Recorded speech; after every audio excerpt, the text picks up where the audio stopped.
ನಮಸ್ಕಾರ ನ್ಯೂಸ್ 11 ಕರ್ನಾಟಕಕ್ಕೆ ಸ್ವಾಗತ. ನಾನು ಥಾನಮ್ಮ. ಗ್ಯಾರಂಟಿ ನಿಲ್ಲಿಸುವ ಬಗ್ಗೆ ಚರ್ಚೆ ವಿಚಾರವಾಗಿ ವಿಜಯಪುರದಲ್ಲಿ ಸಂಸದ ರಮೇಶ್ ಜಿಗಜಿಣಗಿ ಪ್ರತಿಕ್ರಿಯಿಸಿ, ಗ್ಯಾರಂಟಿ ನಿಲ್ಲಿಸಲಿ ಬಿಡಲಿ, ಅವರೇ ತಲೆಕೆಳಗಾಗಿ ನಿಲ್ಲಲಿ, ನಮಗೆ ಸಂಬಂಧವಿಲ್ಲ, ಇದು ಸರ್ಕಾರಕ್ಕೆ ಸಂಬಂಧ. ಮುಂದ ಕಾಂಗ್ರೆಸ್ ಸರ್ಕಾರ ಏನಾಗುತ್ತೆ ಅನ್ನೋದು ನನಗೆ ಗೊತ್ತಿದೆ. ರಾಮಕೃಷ್ಣ ಹೆಗಡೆರವರಿಗೆ ಮುಂದೇನಾಗುತ್ತೆ ಅನ್ನೋದು ಹೇಗೆ ಗೊತ್ತಾಗುತ್ತಿತ್ತೋ ನನಗೂ ಗೊತ್ತಾಗುತ್ತೆ. ಮುಂದೆ ಏನಾಗುತ್ತೆ ಅನ್ನೋ ಚಿತ್ರ ಮುಂದಿದೆ. ಮುಂದೇನಾಗುತ್ತೆ ನಾ ಹೇಳಲ್ಲ. ಗ್ಯಾರಂಟಿಗಳು ನಿಲ್ಲುತ್ತವೆ, ನೋಡ್ತಾ ಇರಿ, ಎಲ್ಲವೂ ನಿಲ್ಲುತ್ತವೆ. ಸರ್ಕಾರ ಬಹಳ ದಿನ ನಡೆಯೋದಿಲ್ಲ. ಕಾಂಗ್ರೆಸ್ ಸರ್ಕಾರ ಕುಂಟುತ್ತಿದೆ, ಬಹಳ ದಿನ ನಿಲ್ಲೋದಿಲ್ಲ. ಸರ್ಕಾರ ಯಾವಾಗ ಹೋಗುತ್ತೆ ಗೊತ್ತಿಲ್ಲ, ಆದ್ರೆ ಸರ್ಕಾರ ಹೋಗೋದು ಗ್ಯಾರಂಟಿ. ಇನ್ನು ದಲಿತರು ಸಿಎಂ ಆಗ್ಬೇಕು ಅನ್ನೋದು ನನ್ನ ಒತ್ತಾಯ. ನಾ ಸಾಯೋವರೆಗೂ ಈ ಒತ್ತಾಯವಿರುತ್ತೆ. ದಲಿತರು ಪಾಪ ಮಾಡಿದ್ದಾರ? ದೇವರ ಇಚ್ಛೆ ಇದ್ದಾಗ ದಲಿತರು ಸಿಎಂ ಆಗುತ್ತಾರೆ. ಬಹಳ ಗಡಿಬಿಡಿ ಬೇಡ. ದಲಿತ ಸಿಎಂ ಆಗೋದು ನಿಶ್ಚಿತ. ಇನ್ನು ನಾನು ಪಾದಯಾತ್ರೆಗೆ ಹೋಗಲ್ಲ, ಪಾದಯಾತ್ರೆಯಲ್ಲಿ ಪಾಲ್ಗೊಳ್ಳಲ್ಲ. ನಮಗೆ ಪಾದಯಾತ್ರೆ ಯಾಕೆ ಬೇಕು? ಅವರು ಎಲ್ಲೇ ಪಾದಯಾತ್ರೆ ಮಾಡಲಿ, ನಾನು ಪಾಲ್ಗೊಳ್ಳಲ್ಲ ಎಂದರು.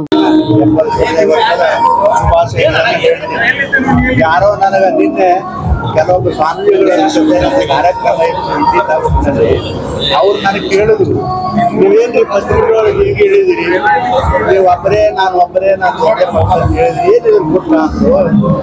ನಾನು ಒಬ್ಬರೇ, ಆದ್ರೆ ಮೈ ತುಂಬ ಮುಳ್ಳು ಇರ್ತಕ್ಕಂಥ ಒಂದು ಹಕ್ಕಿ ಇರ್ತದ ಅಡಿನಲ್ಲಿ. ಒಂದು ಮೈ ಜಾಡಿಸ್ತ ಅಂದ್ರ ಎಲ್ಲಾನು ಸಕದ್ ಹೋಗ್ತಾವ. ಅದಕ್ಕೆ ನಾವು ಒಬ್ಬರೇ ಅಂತ ಹೇಳಿ ಸರ್.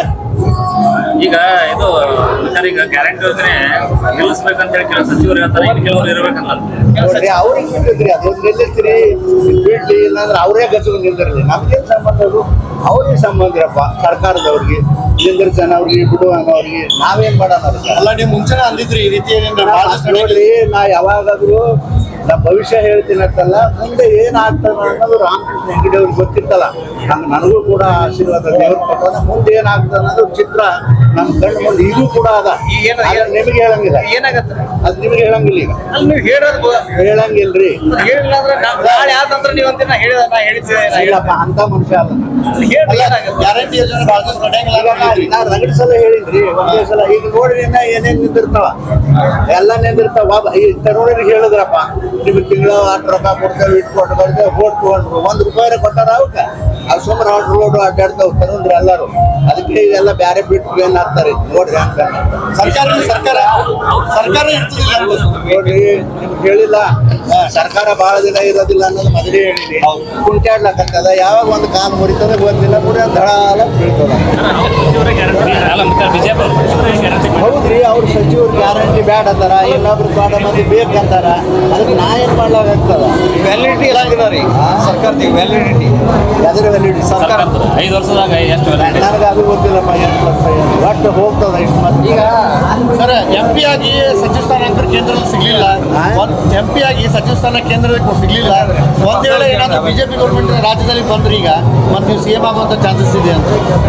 ನನ್ನ ಜೀವನದಾಗ ನಾ ಎಂದೂ ಆ ಕನಸು ಕಂಡ ಮನುಷ್ಯ ನಾನಲ್ಲ. ನನಗೆ ಏನು ದೇವರು ಕೊಟ್ಟಿರ್ತಾನೆ ಶ್ರದ್ಧೆ, ನಿಷ್ಠೆ, ಭಕ್ತಿಯಿಂದ ಅಷ್ಟೇ ಕೆಲಸ ಮಾಡ್ತೇನೆ. ನಾವು ರಾಜ್ಯದ ಮುಖ್ಯಮಂತ್ರಿ ಆಗಬೇಕು, ಮೋದಿನ ಬಿಡಿಸೋ ದೇಶದ ಪ್ರಧಾನಮಂತ್ರಿ ಆಗಬೇಕನ್ನ ಹುಚ್ಚ ಕನಸು ಕಂಡು ಮನುಷ್ಯ ನಾನಲ್ಲ. ಅಲ್ಲ, ದಲಿತರು ಒಂದ್ಸಲ CM ಆಗ್ಬೇಕು ಅನ್ನೋದು ಆಸೆ ದಲಿತರ ಆಗಲೇಬೇಕು ಅನ್ನೋದು ನನ್ನ ಒತ್ತಾಯ. ಇವತ್ತಿಗೂ ನಾ ಸಾಯುತನ ಇರ್ತದೆ. ದಲಿತರ ಪಾಪ ಮಾಡ್ಯಾರ ಅವರು ದಲಿತರು. ನಿಮ್ ಕನಸು ನನಸಾಗೋದು ಯಾವಾಗ ಸರ್? ನಿಮ್ ಕನಸು ನನಸಾಗೋದು ಯಾವಾಗ ಆಗ್ತದ್ರಿ? ದೇವ್ರ ಇಚ್ಛಾ ಯಾವಾಗ ಇರ್ತದ ಅವಾಗ ಆಗ್ತದೆ. ಅದಕ್ಕೆ ಯಾಕೆ ಭಾಳ ಕಡಿಮೆ ಮಾಡಬೇಡ್ರಿ.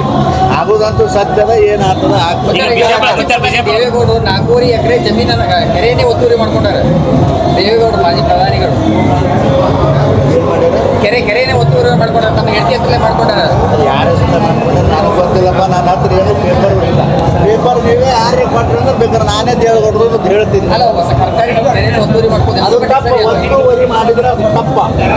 ದೇವೇಗೌಡರು ಚಿಂತನೆ ಮಾಡಿ ಅದನ್ನು ಮಾಡಿ. ಆದ್ರೆ ಅದು ತಪ್ಪ, ಯಾರೇ ಮಾಡಿದ್ರು. ಮತ್ತೆ ಈಗ ನೀವು ಬಿಜೆಪಿ ಒಳಗ ಪಾದಯಾತ್ರೆ ವಿಚಾರವಾಗಿ ಮತ್ತೆ ಅಲ್ಲಪ್ಪ, ನಿನ್ನೆ ಹೇಳಿದೆ ನಾನು ಒಬ್ಬ ನನ್ನ ಒಂದೇ ಬಸ್ ಅಲ್ಲಲ್ಲ ಅಂದ್ರೆ ಇನ್ನೊಂದು ಪಾದಯಾತ್ರೆ ಆಗುತ್ತೆ ಅಂತ, ಇನ್ನೊಂದು ಪಾದಯಾತ್ರೆ ಮತ್ತೊಂದಾಗುತ್ತೆ ಅಂತ ನನಗೆ ಏನ್ ಮಾಡೋದ್ರಿ, ನಾ ಹೇಳಿಲ್ಲ ಒಬ್ಬನೇ ಅಂತ. ಎಲ್ಲ ಉತ್ತರ ಕನ್ನಡದೊಳಗೆ ನೀವು ಪಾಲ್ಗೊಳ್ತಿರ್ಲಿಲ್ಲ ಅಂತ. ನಾ ಎಲ್ಲಿ ಪಾಲ್ಗೊಳ್ಳೋದಿಲ್ಲ, ಅಲ್ಲ ಪಾದಯಾತ್ರೆ ಪಾಲ್ಗೊಳ್ಳೋದು. ನಾ ಎಲ್ಲಿ ಪಾಲ್ಗೊಳ್ಳೋದಿಲ್ಲ. ಎದಕ್ ಬೇಕು ಈಗ ನಮ್ಗೆ? ಕೂಡಲ ಸಂಗಮದಿಂದ ಪಾದಯಾತ್ರೆ ಮಾಡ್ತೀವಿ, ಕೂಡಲ ಸಂಗಮದಿಂದ ಬಳ್ಳಾರಿವರೆಗೆ ಪಾದಯಾತ್ರೆ ಎಲ್ಲರೇ ಮಾಡ್ರಿ, ನಾ ಪಾಲ್ಗೊಳ್ಳೋದಿಲ್ಲ ಅಂತ ಹೇಳಿಲ್ಲ ಅವರೇ. ನಾನು ಮರ್ಜಿ ಅದು, ನಾನು ಮರ್ಜಿ ಅದು. ಅಲ್ಲ ಉತ್ತರ ಕನ್ನಡದ ಉತ್ತರ ಕನ್ನಡ ಸಂಸದರಿದ್ರೆ ನೀವು ಪಾಲ್ಗೊಳ್ಳಲ್ಲ ಅಂತ ಮತ್ತೆ ಎಲ್ಲರೂ ಕರೆಯೋರು ನಿಮ್ಮನ್ನ ಅಂತ. ಅಲ್ರಿ, ನನಗೆ ಯಾರು ಕರೆದ್ರು ಹೋಗೋದಿಲ್ಲ, ಯಾರು ಕರೆದ್ರು ಹೋಗೋದಿಲ್ಲ, ಬಿಟ್ಟರು ಹೋಗೋದಿಲ್ಲ. ನನ್ನ ಪಾಡಿಗೆ ನಾ ಇಲ್ಲಿ ಮರ ಬಿಟ್ಟು ನಿರಂತರ ಸುದ್ದಿಗಾಗಿ ನೋಡ್ತಾ ಇರಿ News11 ಕರ್ನಾಟಕ. ಲೈಕ್ ಮಾಡಿ, ಶೇರ್ ಮಾಡಿ, ಸಬ್ಸ್ಕ್ರೈಬ್ ಮಾಡಿ ಹಾಗೂ ಬೆಲ್ ಐಕಾನ್ ನ ಒತ್ತಿರಿ.